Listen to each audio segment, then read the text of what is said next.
I might push back a little bit on that because I don't think we are the fastest at jumping on technology. If I were to pick a division that would be the strongest for us in 2024, it might be our flatbed division. We're going to build a new headquarters building if it's the last thing I do. Hello and welcome to the very first episode of CB Talk, the Combined Transport Blackwell Consolidation monthly podcast. Today is March 15th, 2024, and I'm your host, Nick Card, Vice President of Operations. We have a great interview today with Mike Card, President of the company. We're going to talk about culture, equipment, and the direction of the company. What does Mike think 2024 will look like? Stay tuned to find out. But first, a couple action items. And on this very special, very first episode of the podcast, I wanted to explain why we're starting this podcast and what our drivers and employees should expect. About 10 years ago, Combined Transport started hosting a weekly roundtable meeting as part of our driver orientation. Every week, drivers new and old came together with a member of the leadership team to discuss our culture, changes in the company, and any other questions that our drivers might have. Through Roundtable, we realized how important it was to integrate conversations around culture into our organization. Today, we touch on culture all throughout orientation, not least of which is the meeting that all new drivers have every Wednesday morning with Mike Card himself. Over those 10 years, we've seen a decline in how drivers and other staff have engaged with Roundtable. When those ideas stopped being exclusive to Roundtable, the need for Roundtable changed. After going through COVID, which dramatically changed the way drivers were able to engage with Roundtable, we saw engagement fall to record lows, and it never rebounded. When we talked to drivers and staff, we realized that the most important role still remaining for Roundtable was to provide drivers an opportunity to ask questions and engage on issues. However, Roundtable was not the best format for the deep questions that most people had. So that brings us to the present, introducing CB Talk. You can think of this monthly podcast as Roundtable 2.0, where we focus on the news of the company and a quality interview with one or two key people in the company. I'll be asking them questions that come directly from drivers and staff and giving them an opportunity to talk in depth about the issues of the day. This podcast can only be successful with your engagement. We need your questions. We need your feedback. We'll be making posts on Facebook to gather questions, and you can also email your questions to cbtalk@combinedtransport.com. I hope this new format provides a better way for everyone to engage, but you be the judge and let us know how we can improve. With that, let's turn to the news. First, I'm pleased to announce the Employees of the Month for March 2024. Our Corporate Employee of the Month is Stephen Fox, Blackwell Dispatch. Blackwell Driver of the Month is Brandon Gallier.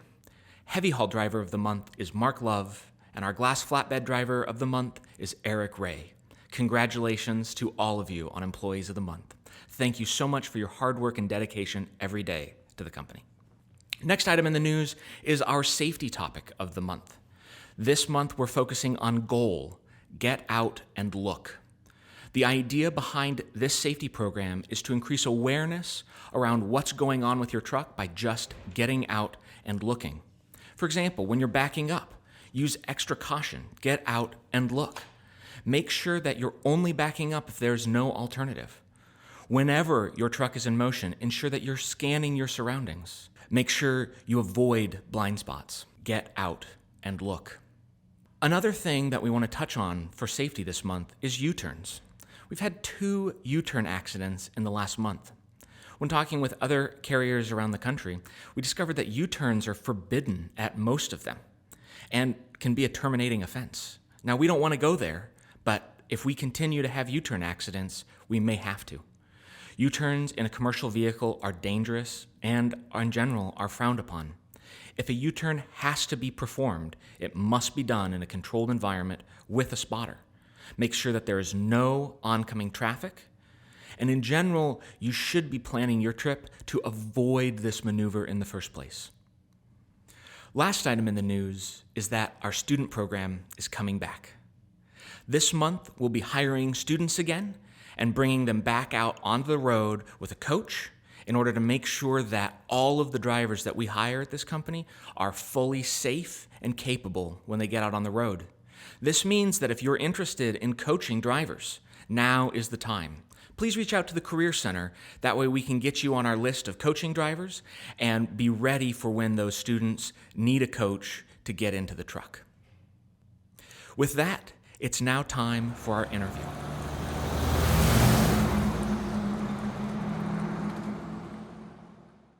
All right, so now we turn to our interview portion of the podcast. With us today, as a very special guest for our very first podcast, is Mike Card, president of Combine Transport. Mike just recently celebrated his 40th anniversary with the company. He is the past chairman of the American Trucking Association, the chairman of the Oregon Travel and Information Council, whose responsibilities include Oregon's rest areas, and he's the vice chairman of the Rogue Valley Workforce Partnership. Mike, thanks so much for joining us today. Thanks, Nick. I'm really excited to be here on the very first podcast. I'm curious how this is going to work, but I'm excited to be part of it. Well, I appreciate having you here. Like I said, with everything you've got going on, how do you have time for anything else? It sounds like you're quite the busy guy. I am. I try to keep myself busy. But one of the things that I've always believed is that you got to give back to the industry. Dad, my father, also was involved in association work when he was first getting into business. And not only is it the right thing to do to give back to our community, to our industry, but I have also learned a lot about how to operate our company better. I've had a chance to sit down with some of the largest trucking companies in the United States, pick their brains, see what they've done. And I think it's made our company stronger, plus it's the right thing to do. All right. Well, since we're here to talk about Combine Transport, and it sounds like you've learned a lot from some of these other companies, can you talk a little bit about culture for Combine Transport and maybe how that's tied into some of the things that you've learned over your years of experience with the industry? Right. Well, culture is very important for every company. I personally believe that culture is one of the most important things about how a company operates. A lot of our culture, as you know, came from my dad, who started the company back in 1980. But we don't rely on the things that Dad did just because that's what Dad did.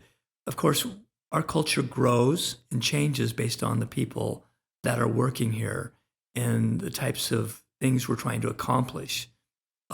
Culture is how we treat each other. Culture is how we treat our customers, our vendors. We don't yell at our vendors. We don't yell at our drivers. We treat each other with, all the people we come in contact with respect. That's the type of culture we do. But we also try to do it in the most professional way possible. And so we're always trying to grow. We're always trying to learn. We're always trying new things. Like I said, we're not doing the things that Dad did back in 1980. We're doing things with new technologies. I want to talk about that some more. But, we're trying to be the best trucking company in the United States by treating people with respect and having a great place to work. So you mentioned your dad and how his culture was a little different than today. Could you maybe compare and contrast a little bit about some of the changes and how what has happened in the past has influenced Combine Transport today?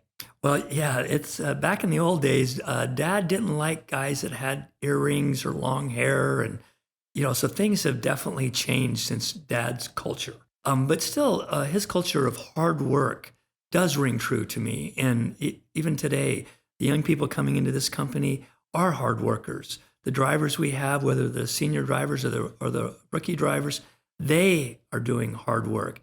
And so the culture of hard work rings true. And the way that Dad wanted to be professional, those are the kind of things that have stood the test of time.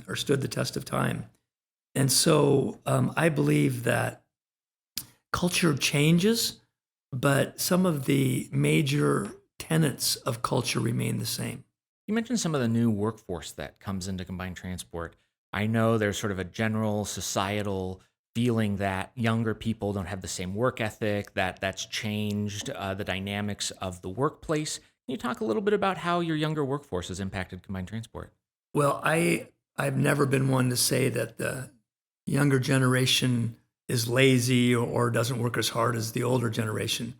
I used to be young too, so I know what it was like when I was in my early 20s. I definitely wasn't as focused as I am today. But that doesn't mean that the younger people are working any less hard than we did or any more hard than we did. I belong on the workforce board. You mentioned that. The workforce board in Southern Oregon helps people find jobs. And I know a lot of people, young people, are looking for work and trying to find more meaning in their employment. And, that might be a little different than when we were kids. We didn't look at the meaning so much as how much we were going to get paid and the type of work. But I think the new generation needs to have more understanding about the meaning of what they're doing and the goals and the culture. It means more to these young folks. And I think that's fantastic. And I think it really brings a new way of doing work into combined transport. And I'm excited about having the young eyes and the young minds come in here and continue to keep combined transport growing and maintaining it as a viable company. So one of the things you'd mentioned earlier was technology and changes in technology. Do you feel like the younger workforce has helped combined transport with some of this technology? Yeah, that's a great point, Nick. The younger folks are a lot better in technology than some of the old hands. I know that some of the drivers, older drivers, might struggle with some of the new technology that's in the cab. Automatic transmissions, forward collision mitigation systems, cameras. Those are new technologies that are there to help the drivers become more safe and keep them safe. And I know it's a struggle for some of the older drivers because they aren't used to it. Younger drivers are much more comfortable with technology.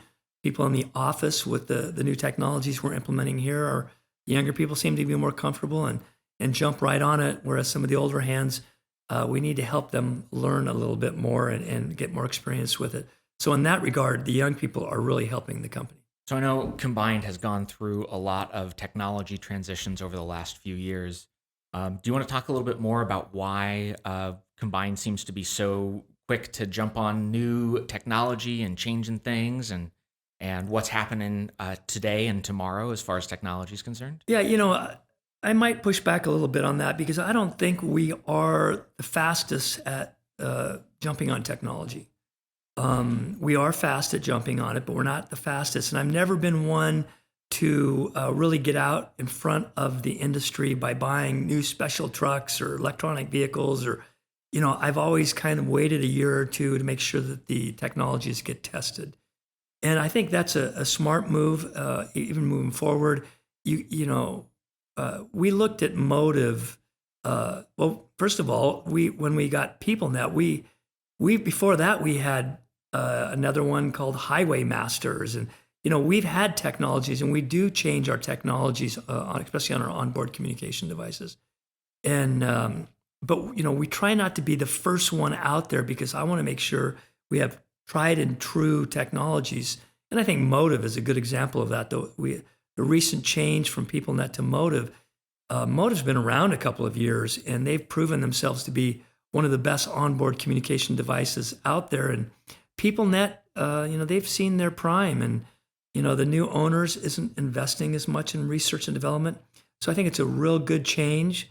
And we have embraced almost all the new technologies. Maybe not the first one on the neighborhood to try them out, but we do see the benefit of forward collision mitigation, cameras. We're still looking at different types of lane departure or trailer cameras. We're looking at a lot of different new technologies, but we're putting our investigation in. We're not going to jump onto it until we're ready to buy in. So you mentioned a lot of the technology that's on the equipment in the fleet. Can you talk a little bit about expectations for equipment? I know we have some drivers who've been really curious to know if they're going to get to see some new trailers in 2024.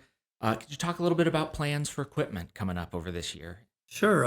I'm excited about the new equipment. With a fleet of 500 trucks, we keep our trucks on average 4 or 5 years. So, you're replacing 100 trucks a year on average. Last year, in 2023, we only replaced 67 tractors. We slowed it down a little bit because the economy was slow. We did 37 for Blackwell and 30 for Cardmore Trucking. Part of that was growth, though, in Blackwell. They don't have quite as many older trucks as Cardmore's fleet. But we bought 3 new heavy haul trailers for Cardinal Trucking, including the new perimeter frame, which is I'm very excited about that. It's a multi-axle. And we purchased 39 new reefer trailers for Blackwell. As you know, we have to keep our trailer refrigerated units legal for California, so we're constantly upgrading our trailer units. So you ask about next year. Well, next year, this year, 2024, we're probably going to be purchasing a fewer amount of trucks because of the economy.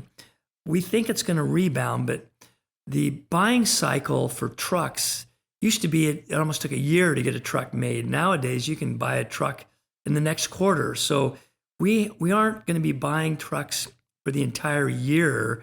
We'll probably buy them quarter by quarter. And so far for 2024, we've got 23 new trucks on order and 27 new trailers for 2024. Now, most of these trailers are going to be refrigerated units, again, to replace older refrigerated units for California. We are looking at doing some more tractors in the heavy haul fleet. We spent a lot of money last year upgrading our heavy haul fleet tractors, but we still have a ways to go there. And we're also looking at adding flatbed, some more flatbeds growing in that division, as well as RGN and step decks, and a couple more multi-axles. That equipment has not been ordered yet, but that's what we're looking at for 2024. You'd mentioned flatbeds, and I know flatbed probably represents some of the biggest changes structurally to the company over the last year. We've seen a change in some of the glass customers. We've seen a change with some really incredible new flatbed customers. Could you talk a little bit about what's going on with flatbed and what drivers should expect to see going forward, 2024 and beyond? Yeah, I think if I were to pick a division that will be the strongest for us in 2024, it might be our flatbed division. We're seeing spot market rates going up in flatbed. Our miles are starting to go up in flatbed. We've really expanded our customer base like Home Depot, Owens Corning, and I'm really excited about a relationship with SpaceX. We're doing a lot more for those guys between Hawthorne and Florida and Texas. And, we're seeing all sorts of new types of equipment that we're moving for SpaceX.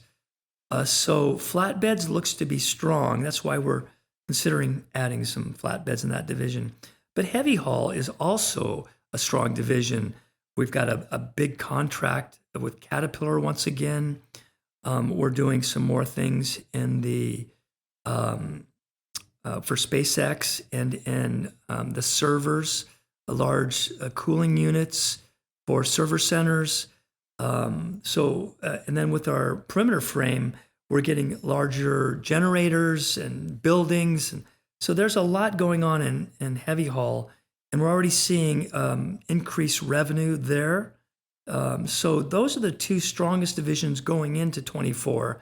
But I believe that our refrigerated division and our glass division are going to see a much stronger second half. That actually ties into a question that we've been seeing a lot. As you know, 2023 was a tough year for the company, and a lot of changes, feels like a lot of changes happened during 2023. Drivers are saying they're seeing a lot of equipment for sale. Really, the question comes down, is the company just downsizing? Are we going out of business? Are you selling it? What's really going on with Combined Transport? Yeah, well, we're not selling it, and we're not going out of business. We're really not downsizing either. There's a lot of conversation about right-sizing a company. And I know a lot of trucking companies out there that have reduced their fleets by 25, 30, 40%. We have not done that. In 2023, it was not a good year. Freight rates dropped 10 to 20%. So, we did everything we could to reduce costs. And it's not easy to reduce costs in a trucking company. We did not reduce salaries to our drivers or our office workers. We made some adjustments to some auxiliary pay, downtime, some things like that. But we didn't reduce anybody's salary. And we didn't cut back on any divisions or hiring. We didn't let anybody go.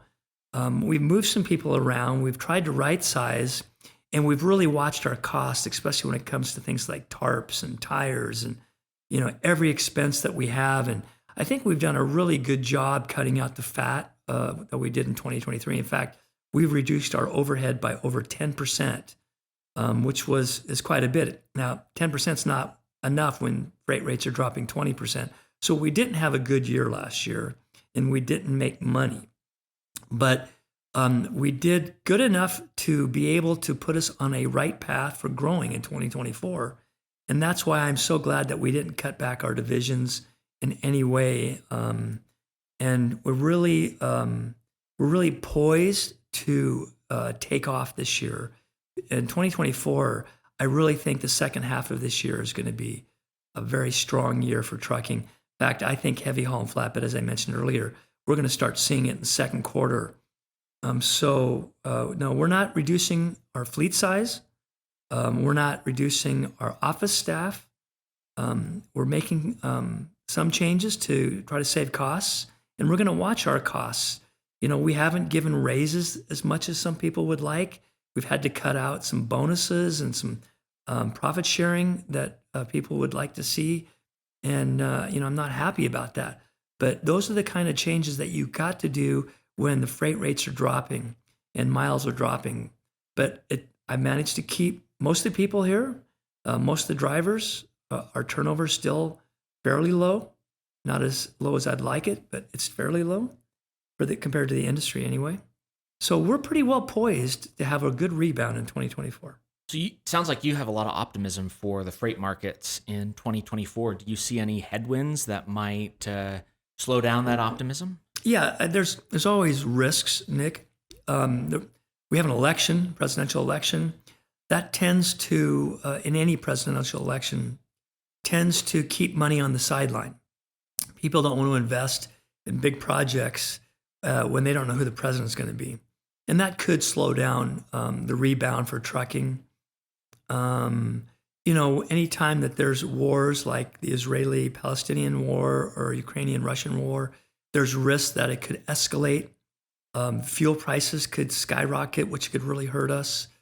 The economy, everyone's talking about having a soft landing. It could spin out of control, I suppose, and go, it could go into a recession. But I think the odds of those kind of things are fairly low. What I think is more important to the trucking industry is the capacity, the supply and demand equation. We've lost so much capacity. A lot of owner-operators have left the industry.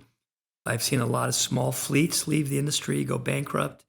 And so as you've seen the capacity going down, I like to think of the economy or the trucking industry as having right-sized to this slower demand that we've been experiencing in 23, late 22, and maybe early 24.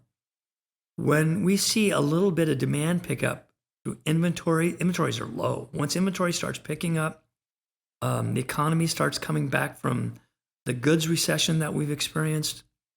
I really think that there's going to be a shortage of equipment, or at least a tightening of equipment, which is going to cause freight rates to come back up. And it's going to really be a huge opportunity for companies that have stuck it out and kept their fleet and kept their drivers and kept a solid company to really enjoy the benefits of the trucking rebound. One of the things we talked about in the news at the top of the podcast was the new student program, or the return of the student program. Can you talk a little bit about why we're bringing the student program back, why it went away, and what's going on with that for future CDL drivers?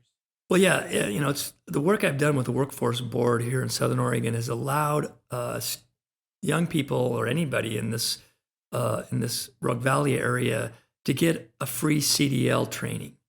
And I really support that, because I know that these people that are getting a CDL can go from making $30,000 to $40,000 a year up to $60,000 to $70,000 a year. And it's really family wage jobs that we're talking about. Now, we had a robust student program here at Combined Transport for the last couple of years. But, when you train students, it takes 5 to 6 weeks of extra training, even after they get their CDL, to make them productive drivers. And that's an expensive program. Now, we were getting some money from the Workforce Board with on-the-job training dollars. And so it really wasn't enough, and we kind of slowed that program down. We had really done a pretty good job filling Blackwell's trucks because we only put students in refrigerated positions, as you know. Now, it's been a little tough lately to fill the Blackwell jobs. So, we thought we'd try going back to students again. We've changed the program a little bit, made it a little shorter, made it a little less expensive. So we're going to start it off tentatively at first, but we think we'll be able to get back to the same levels of student training that we did in the past. So does that mean we're going to need more coaches and more support from the drivers to keep this program successful? Yeah, I think we're going to need more trainers, more coaches. People need to be willing to train young people, new people, inexperienced people. And that's in the reefer fleet. It'd be great if we could get some of those really good drivers we have there to help train. One other question that I think you'll enjoy this one. From the drivers, any update on when we will start construction on our new headquarter building? Well, we've been wanting to build a new headquarter building for the last 4 or 5 years, but the interest rates have gotten high and the building costs have gotten out of control. But, I tell you what, I really want to be out on the truck yard. I hate being, 5 miles away. I like to see the trucks. I like to be part of the team out there. It is tough to be part of the same team when you're 5 miles apart and you're driving back and forth. So we're going to build a new headquarters building if it's the last thing I do as I work for Combined Transport. Probably not for another year or two. I haven't even drawn up plans other than those in my head. But keep your eyes and ears open. One of these days, we're going to break ground and build a new headquarters building. Well, 40 years with the company. I mean, that's a long time to be with any place. What are your plans for the future? I mean, are you eyeing retirement or what's coming up? No, I enjoy working.